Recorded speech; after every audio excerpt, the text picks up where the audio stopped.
Voilà, deuxième partie de notre émission Territoire d'info avec la presse quotidienne régionale, les Indés Radio qui sont 130 radios présentes sur tout le territoire qui sont nos partenaires, les télés locales de France avec le réseau Via Télévision et avec TV5 Monde. Nous recevons ce matin Guillaume Pelletier, bonjour. Merci d'être avec nous Guillaume Pelletier, vous êtes vice-président du groupe LR à l'Assemblée nationale et pour vous interroger à mes côtés, Oriane Mancini. Public Sénat. Bonjour. Et bonjour. Ça va Nathalie Moret? Oui, très bien, bonjour. Vous allez bien? On est ravis de vous réavoir sur ce plateau. Merci d'être là ce matin. Vous représentez évidemment le groupe EBRA. Guillaume Pelletier, Nicolas Sarkozy était hier soir présent lors du rassemblement contre l'antisémitisme. Il a dit un certain nombre d'individus provoquent, insultent l'autorité de l'État. Ce n'est pas le temps des manifestations, même si je suis présent ce soir. Il dit c'est une question d'autorité de l'État. Alors, l'État doit répondre d'une manière différente? L'autorité de l'État. Bien sûr, comme si souvent Nicolas Sarkozy a raison et a trouvé les mots justes. Bien sûr que l'antisémitisme doit être condamné et combattu sans relâche. Bien sûr que nous devons éradiquer les groupuscules extrémistes qui le véhiculent. Il nous faut aussi pointer la racine, l'une des principales racines de ce mal, de ce poison aujourd'hui, qui est la montée de l'islamisme radical. Bien sûr que nous devons manifester. Mais manifester ne suffit plus. Et ce qu'a voulu dire avec beaucoup de justesse Nicolas Sarkozy, c'est que se pose en France aujourd'hui, sur la question de l'antisémitisme et sur tant d'autres sujets, hélas, on aura peut-être l'occasion d'y revenir, un problème d'autorité. Il faut que l'État s'empare et se drape à nouveau des vertus d'autorité avec une fermeté implacable. Mais concrètement, ça veut dire quoi? Mais très concrètement, vos confrères, par exemple, du Parisien révélaient hier soir encore que celui qui a été identifié ces dernières heures comme l'un des auteurs de l'agression et du lynchage verbal à l'adresse d'Alain Finkielkraut est toujours tranquille, que rien ne lui est arrivé. Nous avons des services de police et de gendarmerie et de renseignement remarquables. Il y a manifestement de la part de l'État et peut-être du gouvernement une forme de renoncement, une forme de laxisme, une forme de lâcheté. Et à tout cela, nous devons mettre fin. Nous serons du côté du président de la République pour établir l'ordre et éradiquer ce poison et ce fléau qu'est l'antisémitisme. Le président de la République sera ce soir au dîner du CRIF, Conseil représentatif des institutions juives de France. Il y fera un discours. Qu'est-ce qu'il doit annoncer pour vous? Certainement pas, comme j'ai cru le comprendre, des lois nouvelles. Notre pays est quand même étonnant parfois. À chaque fait divers, à chaque événement dramatique, nous produisons, et c'est le législateur que je suis qui le dit, des lois nouvelles. Il existe un arsenal législatif, judiciaire, policier, répressif en France. Il faut que tout cela soit porté, incarné par une volonté politique implacable. Il n'est pas normal que cet individu dont je parlais à l'instant soit toujours en liberté, toujours pas inquiété. Plus largement, permettez-moi de prendre un peu de hauteur et au-delà de la question gravissime de l'antisémitisme, de vous parler de ce qui se passe en France depuis maintenant 15 semaines. La France est un pays qui a connu et qui connaît des injustices extrêmement lourdes et c'était sans doute le moteur principal de la colère légitime des gilets jaunes des ronds-points qui s'exprimèrent dès le 17 novembre dernier. Et depuis, 14 samedis consécutifs, pendant lesquels quelques centaines de meneurs, de casseurs, de groupuscules peuvent en toute impunité s'en prendre aux policiers, aux gendarmes, aux symboles de la République, à nos institutions. Certains ici ou là, mais on voit bien, et je le dis, je ne sais pas si c'est du cynisme de la part du gouvernement. Je ne sais pas si c'est de l'incompétence de la part du gouvernement. Quoi qu'il en soit, il s'agit d'une impuissance, qu'elle soit active ou passive, et c'est extrêmement grave. Je lance donc ce matin un appel solennel au président de la République, avec beaucoup de gravité, pour qu'il rétablisse l'ordre. Parce que les Français sont en train de subir une double peine, aux injustices subies, sont en train de s'ajouter les désordres. Emmanuel Macron était le président des injustices, il est en train de devenir le président des désordres. Les Français n'en peuvent plus. Il y a 75 000 Français au chômage partiel à cause de ces événements qui se poursuivent dans le temps. 1300 policiers et gendarmes ont été blessés en 15 semaines. Ça suffit. Alors, on a bien compris le message, mais puisque vous demandez des actes concrets, je repose ma question. Qu'est-ce que doit dire Emmanuel Macron ce soir pour que vous disiez c'est bon, la réponse est à la hauteur? Mais qu'il donne, je le répète, ce que je vous ai répondu, il y a ceux qui diront comme lui, Il On faut a des bien lois compris dans le nouvelles, donc message. on lance tout un débat législatif. Je ne le crois pas. Je crois, comme Nicolas Sarkozy, comme Laurent Wauquiez, comme Christian Jacob, comme tant d'autres, que l'arsenal législatif existe, qu'il donne des instructions extrêmement claires à son gouvernement et en particulier à son ministre de l'Intérieur pour faire appliquer les lois et rétablir l'ordre. Par exemple, ce qui n'est absolument pas de l'ordre législatif, mais ce qui pourrait être aussi une réponse, faire de l'antisémitisme une grande cause nationale, pourrait peut-être, pourquoi pas l'annoncer. Est-ce que ça irait dans le bon sens? Mais là encore, tout ce qui permet de l'ordre du symbole, de rappeler nos principes fondamentaux. Oui, 10 fois oui, 1000 fois oui. Il fallait manifester. Et ces immenses cortèges qui se sont levés à Paris, comme dans toutes nos villes de province, c'était une belle réaction du peuple français. Mais le peuple français attend des responsables politiques et des gouvernements qu'ils gouvernent, qu'ils décident, qu'ils agissent. Nous demandons à Emmanuel Macron d'agir. Emmanuel Macron n'est plus candidat à l'élection présidentielle. Il est le président de la République. Et avec lui, son gouvernement doivent désormais agir. Je commence à être particulièrement, comme mes compatriotes, exaspéré par cette société qui s'enveloppe uniquement du ton de la compassion, de la colère, de la manifestation, du bavardage. Bavarder, manifester, commenter, c'est bien. Agir, décider avec fermeté, c'est mieux. Alors, puisque vous dites qu'il ne faut pas de nouvelles lois, vous êtes d'accord avec Emmanuel Macron qui dit que pénaliser l'antisionisme, ce n'est pas la solution? Oui, là-dessus, il a probablement raison.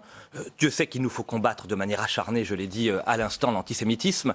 Ensuite, tout ce qui peut être délit d'opinion. Vous savez, l'antisionisme, la légère subtilité, c'est peut-on ou non critiquer la politique du gouvernement israélien? Ça reste une question d'opinion. Et je crois que là-dessus, il fait preuve de sagesse. Autre sujet, Alexandre Benalla qui a été placé en détention hier soir. Il s'est affranchi des règles de son contrôle judiciaire. Son avocate déplore une justice sous pression. Qu'est-ce que vous en pensez? J'ai jamais voulu commenter, vous l'avez noté, pas plus ce matin que les fois précédentes, les affaires judiciaires. C'est pour moi un sujet qui risque de nous détourner de l'essentiel, que la justice fasse son travail. En revanche, l'essentiel, c'est aussi la commission d'enquête du Sénat qui doit rendre ses conclusions ce matin. Mais vous attendez quoi de ces conclusions? Au sens où, y a-t-il eu dysfonctionnement au sommet de l'État? Et qu'est-ce que vous attendez comme réponse? J'ai toute confiance dans le travail des parlementaires, et entre autres de la commission sénatoriale, qu'elle fasse preuve d'autorité, de clarté, qu'elle délivre au peuple français, à travers les résultats de ses travaux, toute la transparence et la vérité que le peuple français mérite sur cette affaire. Mais je le dis, je préfère parler de ce qui préoccupe nos compatriotes, la lutte contre le terrorisme, la lutte contre l'antisémitisme, le rétablissement de la valeur du travail, la quête légitime d'un pouvoir d'achat qui est totalement abandonné et oublié aujourd'hui, plutôt que de ces... Pour vous, ce n'est pas une affaire qui intéresse les Français, ce n'est encore moins une affaire d'État, si on vous écoute. On verra. En tout cas, ça n'est pas une affaire qui intéresse les Français. Ça n'est pas une affaire qui m'intéresse. Guillaume Pelletier, vice-président des Républicains. Hein, vous êtes député du Loir-et-Cher, mais vous êtes vice-président des Républicains. J'ai dit du groupe parlementaire. C'est pas encore le cas. Grand débat national. On va y revenir maintenant si vous voulez bien. Donc c'est moins d'un mois avant sa fin. J'ai envie de vous demander qu'est-ce que vous avez fait? Est-ce que vous y avez pris part? Et concrètement, qu'est-ce que vous avez fait, vous, avec ce grand débat national? Chez vous, dans le Loir-et-Cher. Bien sûr, nous avons décidé, vous l'avez noté avec Laurent Wauquiez, contrairement aux extrêmes, parce que nous sommes pour l'apaisement, pour la concorde civile, de participer à ce grand débat. Et j'ai entamé, moi, une démarche inédite dans mon département, dans ma circonscription de Loir-et-Cher. J'ai lancé, il y a 15 jours à peu près, une grande consultation à travers un questionnaire adressé à tous les Loir-et-Chériens. On est déjà, ce matin, à plus de 1500 réponses. Par quel biais? Internet, ou Internet, débat national41.fr, ou à travers un questionnaire papier que j'ai mis dans toutes les boîtes aux lettres. Et le nombre de réponses est considérable. Les Français et les Loir-et-Chériens s'expriment sur des... Qu'est-ce qu'ils vous disent alors? Alors, je suis en train justement de synthétiser ces questionnaires, et ce qui me marque, c'est 4 grandes priorités qui reviennent de manière systématique et que je porterai à l'Assemblée nationale ou au sein de mon parti en tant que premier vice-président. La première chose, c'est la volonté que le travail soit enfin récompensé. Le sentiment très fort que les revenus du travail ne suffisent plus à vivre, ils permettent simplement de survivre, et que la différence par rapport aux revenus de l'assistance sont insuffisants. Et donc, c'est ce qui vient en premier, ça. C'est ce qui revient, et très nettement en premier, c'est cette volonté qu'on récompense mieux le travail. D'ailleurs, je le propose depuis longtemps. Moi, je souhaite qu'on augmente les salaires des travailleurs dans notre pays à travers une baisse des charges pour les entreprises et à travers un plan de baisse inédit des dépenses publiques de 40 milliards. Est-ce que les Loir-et-Chériens demandent le retour de l'USF?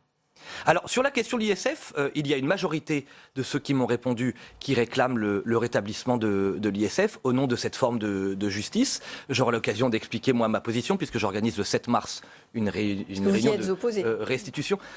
C'est un peu plus subtil que ça. J'aurais fait, disons, l'exact inverse de ce qu'a fait Emmanuel Macron. Vous savez qu'Emmanuel Macron a maintenu l'ISF pour les propriétaires immobiliers, l'IFI, et l'a supprimé pour les spéculateurs. J'aurais fait l'inverse. C'est-à-dire que moi, je propose la suppression et l'exonération totale de l'ISF pour les propriétaires immobiliers, pour tous ceux qui investissent dans l'économie française. Tout entrepreneur, toute personne qui a des moyens, qui investit dans l'économie française, doit être exonéré de l'ISF. Par contre, tous ceux qui s'amusent avec l'argent, ce qu'on appelle les spéculateurs, doivent continuer à être taxés. Ça, un mot encore, ce que vous allez faire de ces propositions, vous allez en faire quoi finalement, puisque vous voulez... Vous me permettez juste que je finisse. Oui, allez-y. Un, le pouvoir d'achat. Deux, une lutte contre les injustices. Les Français n'en peuvent plus, et les Loir-et-Chériens non plus, de ce qu'ils appellent les fraudes, qu'elles soient d'ailleurs fiscales, tout en haut, sociales, tout en bas. Ils demandent, et j'ai déposé d'ailleurs un texte de loi à l'Assemblée nationale, avec une peine équivalente, c'est-à-dire je souhaite que tout fraudeur fiscal récidiviste soit exonéré, enfin qu'on lui supprime, pendant 5 ans tout crédit d'impôt, et que tout fraudeur social récidiviste, on lui supprime pendant 5 ans toute aide sociale. Pour créer un électrochoc, c'est 100 milliards d'euros chaque année qui disparaissent de France, 80 milliards de fraude fiscale, 20 milliards de fraude sociale. Troisièmement ? Le troisième point, c'est les questions que nous évoquions tout à l'heure, c'est la question de l'autorité de l'État, entre autres du terrorisme. Les Loir-et-Chériens ne comprennent pas pourquoi, ils l'entendent régulièrement sur les plateaux de télévision, à travers les rapports parlementaires, la question par exemple des 3500 étrangers fichés S qui circulent encore librement sur le territoire national et qui ne sont pas expulsés, c'est pour eux, et à juste titre, inacceptable et profondément injuste. Ces contributions vont aller où ? Elles vont aller où, juste terminer ? Je les recense, je restitue les résultats le 7 mars et ensuite j'irai porter les résultats et les demandes à l'Élysée pour les remettre au président de la République parce que je considère que c'est le rôle d'un député de la nation. Vous-même. Oui. Un mot sur ce qu'a dit Édouard Philippe, puisqu'il a lancé dans le débat qu'il fallait des contreparties aux allocations familiales. Vous qui prenez une ligne sociale, est-ce que c'est une mesure que vous pourriez défendre ? Bien entendu, puisque la France... vous savez que je ne suis ni libéral ni socialiste. Je suis pragmatique, je dis même que je suis travailliste, c'est-à-dire je veux que la valeur travail redevienne la valeur cardinale dans notre pays et qu'il faut mieux récompenser ceux qui bossent et ceux qui font des efforts. Je crois en une France des droits et des devoirs. Dieu sait que je suis attaché aux droits et aux droits à la solidarité pour toute personne, et ça peut arriver à chacun d'entre nous qui connaît une maladie, un accident de la vie, à la condition qu'en face de ces droits, il y ait des devoirs. Et ces contreparties me semblent légitimes. Vous savez que nous avons des élus en Alsace qui, à travers un conseil départemental, ont établi cet équilibre entre je reçois le RSA et je donne à la collectivité 7 heures de bénévolat ou de travail d'intérêt général. J'ai déposé aussi une proposition de loi en ce sens. Je crois à la France des droits et des devoirs, à l'équilibre entre je reçois des prestations sociales et je donne une partie de mon temps à la communauté nationale. Vous dites que vous êtes travailliste et dans le même temps vous dénoncez une certaine droite qui est apparue comme le syndicat de défense de certains privilèges. Est-ce que vous visez la droite que défend Laurent Wauquiez ?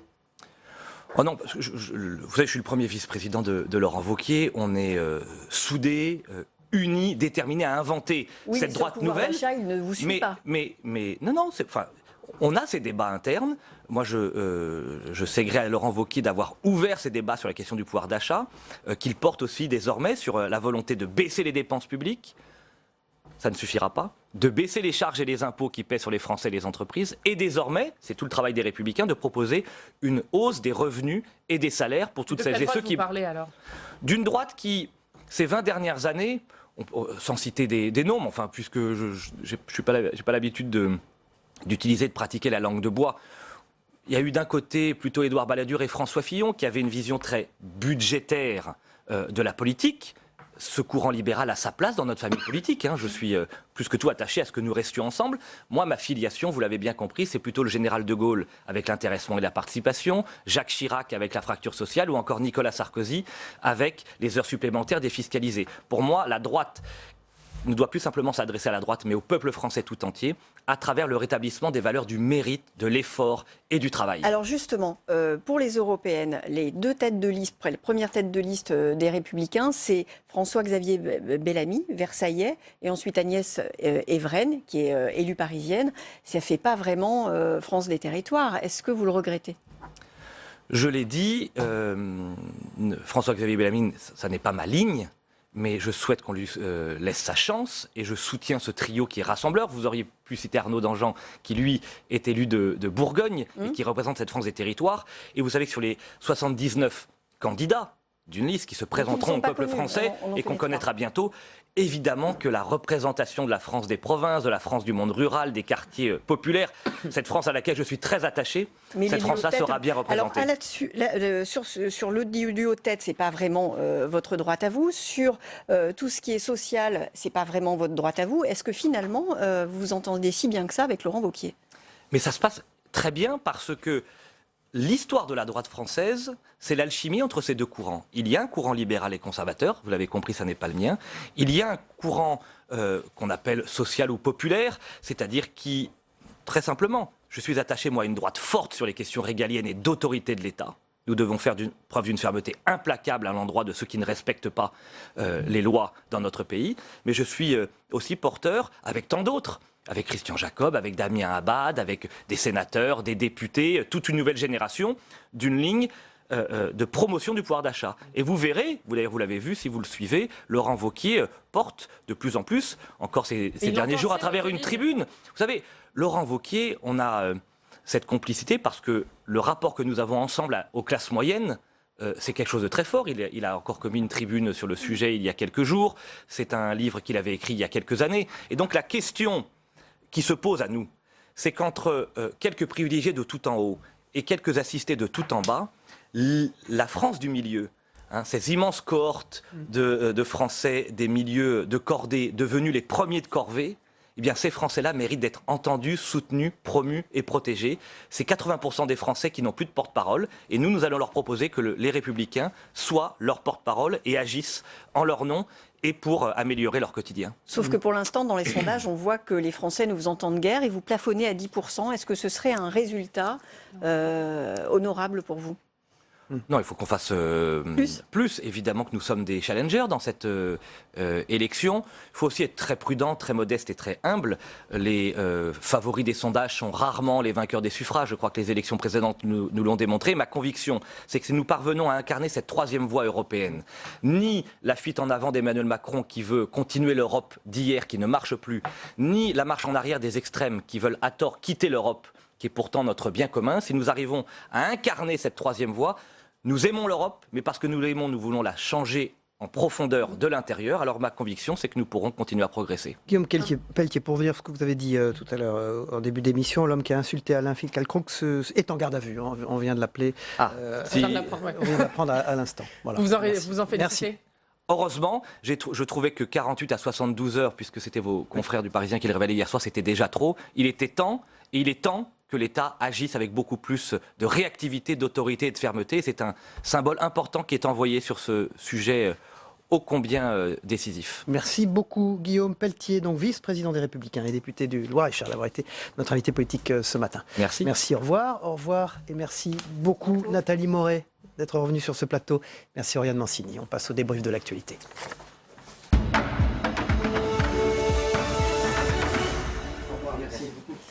Guillaume Pelletier quitte ce plateau, le vice-président des Républicains, député du Loir-et-Cher, et font leurs entrées pour ce débrief de l'actualité. Hubert Coudurier, présent dans la première partie de cette émission, directeur de l'information du Télégramme et président de TBO.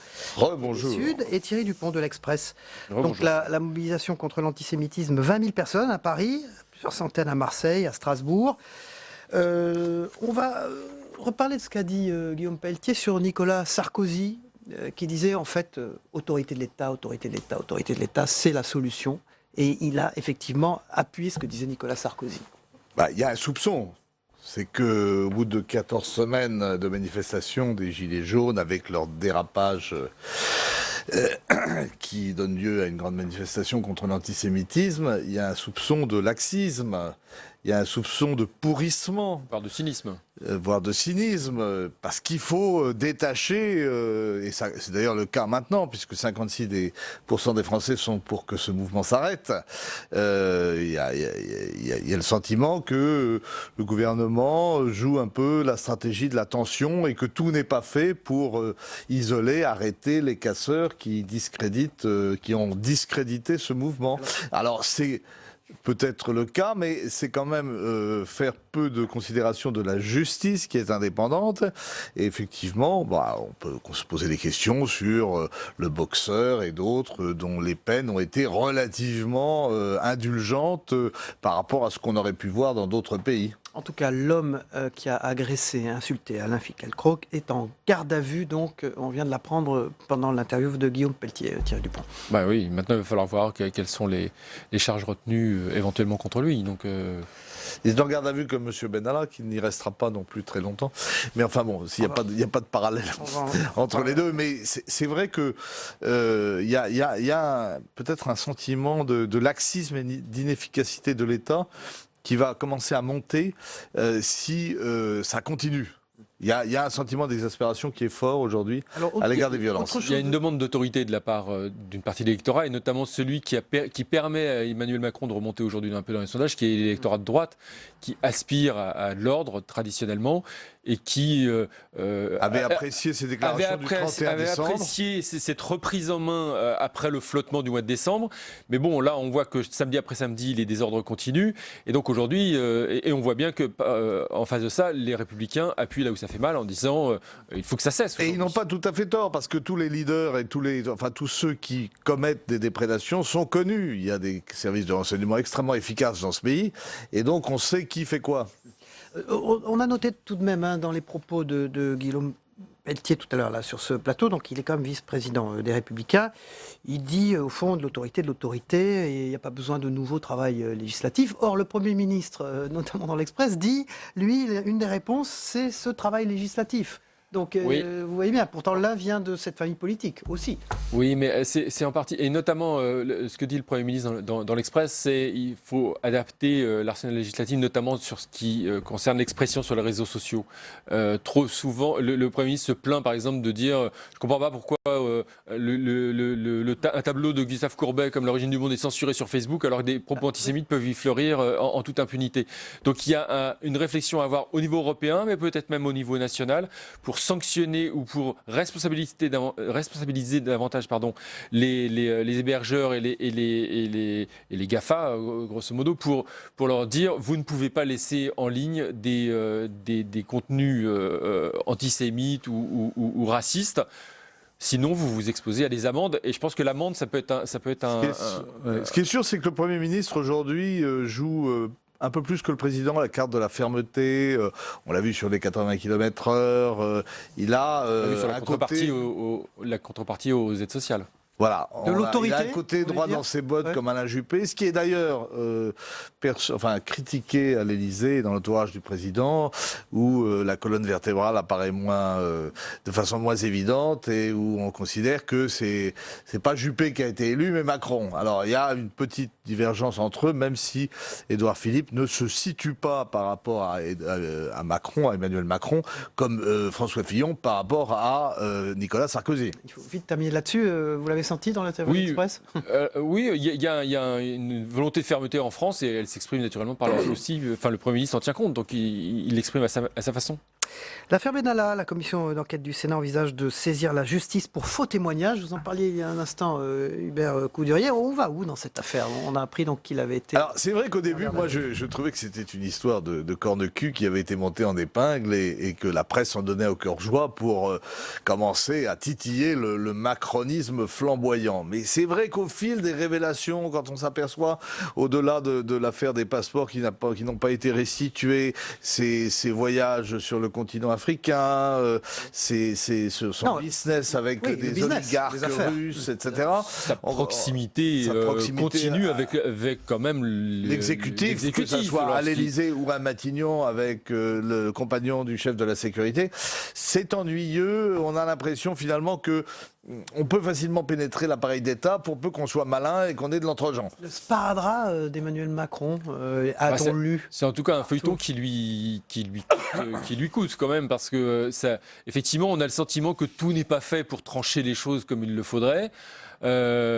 Cette affaire avec les oligarques russes, ça semble un petit peu opaque quand même. Alors, ouais. La chef de la sécurité à Matignon qui tient chez elle une réunion, enfin en tout cas une réunion se tient chez elle, cette réunion est sur écoute. On ne sait pas très bien qui. Enfin, c'est pas une affaire d'État. Hein, il faut il y a quand même des. C'est par rapport à son compagnon. Oui. C'était pas par rapport à elle. Si vous voulez, c'est à la fois une petite affaire qui concerne une personne et un comportement délictueux, puisqu'il est en garde à vue, et en même temps, elle a pris une dimension symbolique qui est forte, voilà, sur l'exemplarité des comportements. Une toute petite minute, il reste sur l'assurance chômage, c'est la une du Télégramme. Le mouvement et le mouvement de vérité, vous écrivez. Si vous voulez, le patronat, le MEDEF, M. Roux de Bézieux, a été très discret pendant cette affaire des Gilets jaunes, parce qu'il craint quand même qu'à l'arrivée... Pourquoi c'est le moment de vérité maintenant ? C'est le moment de vérité parce que soit ils arrivent à se mettre d'accord sur les contrats courts qui se multiplient et que l'État veut taxer, soit 1 million de salariés, ça concerne 1 million de salariés. Soit, ça se multiplie parce que, notamment dans certains métiers comme la restauration, c'est assez pratique. Maintenant, soit ils arrivent à un accord, soit l'État, comme c'est probable, va reprendre lui-même la gestion de l'assurance chômage. Et l'État imposerait sa propre réforme à ce moment-là. Voilà. Et ça, les syndicats n'en veulent pas. Et l'État, si vous voulez, ça lui coûte 4 milliards quand même. Donc il y a en plus un certain nombre d'adaptations à faire sur le régime d'assurance chômage, comme l'ont fait les Allemands, et qu'on n'est peut-être pas prêt de faire. Mais le patronat restait jusqu'à présent assez discret parce qu'ils ont peur de payer la note au final des Gilets jaunes. Parce que finalement, on parle de réforme institutionnelle, mais c'est quand même des questions sociales qui sont mises en avant. Et le gouvernement a lâché 10 milliards. Il ne peut pas aller beaucoup au-delà parce que l'État est totalement endetté. Donc au final, c'est les entreprises qui risquent de payer la note. Et c'est pour ça que le MEDEF, jusqu'à présent, était resté discret. Maintenant, c'est plus possible. Merci beaucoup. Hubert Coudurier, assurance chômage. Le moment de vérité, c'est à la une du Télégramme, journal dont vous dirigez l'information, et à la une de l'Express. Édouard Philippe, une grande interview du Premier ministre. Merci Thierry Dupont. On regarde ensemble le Zap Matin de Christophe Combarieux, ce qui s'est passé hier soir dans les journaux télévisés, les émissions politiques, mais également ce matin chez nos confrères dans les autres matinales d'infos. On regarde ensemble, on se retrouve après, tout de suite. Emmanuel Macron, ému, au milieu d'un cimetière juif profané. Je suis horrifié par ce geste qui vient le jour même où nous allons ensemble dire à quel point nous élevons contre l'antisémitisme. La bête immonde de l'antisémitisme a encore frappé, une fois de plus, une fois de trop. Ça nous rappelle aussi qu'il faut bien se garder de toutes sortes de polémiques politiciennes dans la lutte contre l'antisémitisme et le racisme. Nous ne pouvons pas nous satisfaire de cette dénonciation, mais nous devons dénoncer. Nous allons le faire ce soir, à nouveau, avec beaucoup d'humilité dans ce que nous savons de l'impact de cette dénonciation, mais aussi avec beaucoup de détermination. Il ne faut pas se raconter d'histoire. À l'heure actuelle, l'antisémitisme, il passe en fraude sous les oripeaux de l'antisionisme. Je confirme que ceux qui aujourd'hui, dans le discours, veulent la disparition d'Israël sont ceux qui veulent s'attaquer aux Juifs. Et vous êtes d'accord, il ne faut pas pénaliser l'antisionisme ? Je suis d'accord avec les propos du président de la République. Il faut faire attention, il ne faut pas légiférer dans l'urgence ou dans l'émotion. On a vu par le passé que ce n'était pas toujours probant en termes de résultats. Lorsqu'on rentre dans le détail, la condamnation pénale de l'antisionisme pose d'autres problèmes. Qu'est-ce qu'il sera permis encore d'avoir une analyse géopolitique ou une appréciation politique de ce que fait par exemple l'État d'Israël, son gouvernement ? Bon voilà, c'est une vraie question. L'antisémitisme, c'est un fléau, c'est une meurtrissure, c'est une attaque contre la République et qu'il est essentiel que nous soyons face à ce risque pour nos institutions, pour ce que nous représentons, pour nos valeurs. Unis. Je suis dans ma circonscription, parmi mes amis, je me sens plus en sécurité qu'à Paris, où la police s'est avérée incapable de me protéger la dernière fois. Un certain nombre d'individus provoquent, insultent l'autorité de l'État. L'État doit répondre. Je suis sûr qu'il le fera, mais il faut le faire maintenant et avec une fermeté extrême. La France de Marine Le Pen et de Jean-Luc Mélenchon ce soir. Jean-Luc Mélenchon manifeste, Marine Le Pen aussi je crois, donc je veux pas, on est dans un moment où on va essayer d'être hors de toute polémique, c'est pas le lieu et c'est pas le moment. Depuis plusieurs jours, on sent quand même de manière diffuse dans la société française le fait qu'on n'accepte pas l'inacceptable tout simplement. Et donc bien sûr, c'est une soirée, c'est à la fois beaucoup et insuffisant. Et donc ce qui compte maintenant, c'est notre manière profonde de nous mobiliser sur ce sujet. Voilà, une actualité parlementaire particulièrement chargée, vous allez le voir. Restez avec nous, c'est Territoire Sénat. Dans une minute, à tout de suite.